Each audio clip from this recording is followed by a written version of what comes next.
আসসালামু আলাইকুম।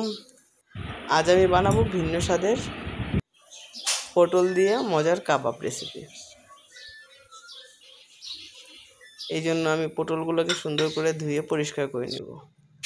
পরিষ্কার করে ধুয়ে রাখা পটলগুলো এখন আমি সুন্দর করে একটু কেটে নেব। এভাবে গোল গোল করে চাক চাক করে কেটে নিলেই হবে। এখন আমি একটা ব্লেন্ডারের জারে এটাকে নিয়ে নেব। এটা এখন ব্লেন্ডারে দিয়ে আমি একটু গুঁড়ো করে নেব। এভাবে গুঁড়ো করে নেব।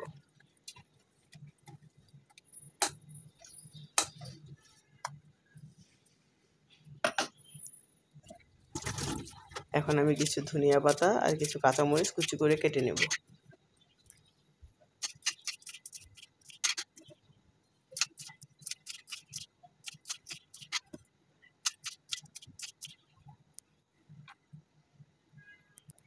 কিছু পেঁয়াজ কুচি, আদা রসুন বাটা, সামান্য জিরা,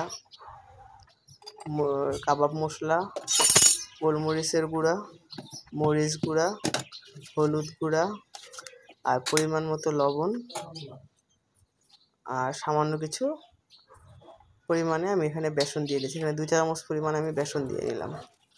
এখন সব কিছু একসাথে খুব ভালো করে আমি মিশিয়ে নেব। এই মাখানো কাজটা হাত দিয়ে করলে সবচেয়ে বেশি সুন্দর হয়। এখন আমি একটা কড়াইতে তেল গরম করে এখন আমি বোড়ার শেপ দিয়ে এটাকে ভেজে নিচ্ছি কাবাবটাকে।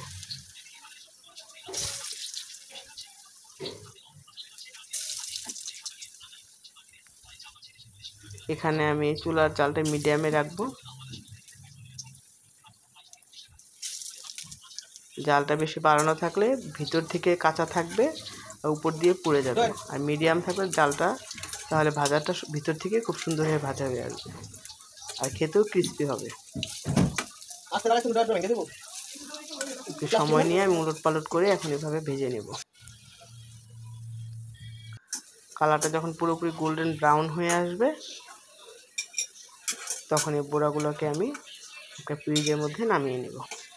এই ধরুন নামিয়ে নিলেই তৈরি হয়ে যাবে আমার মজার পটলের কাবাব।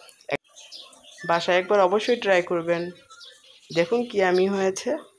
আল্লাহ হাফেজ।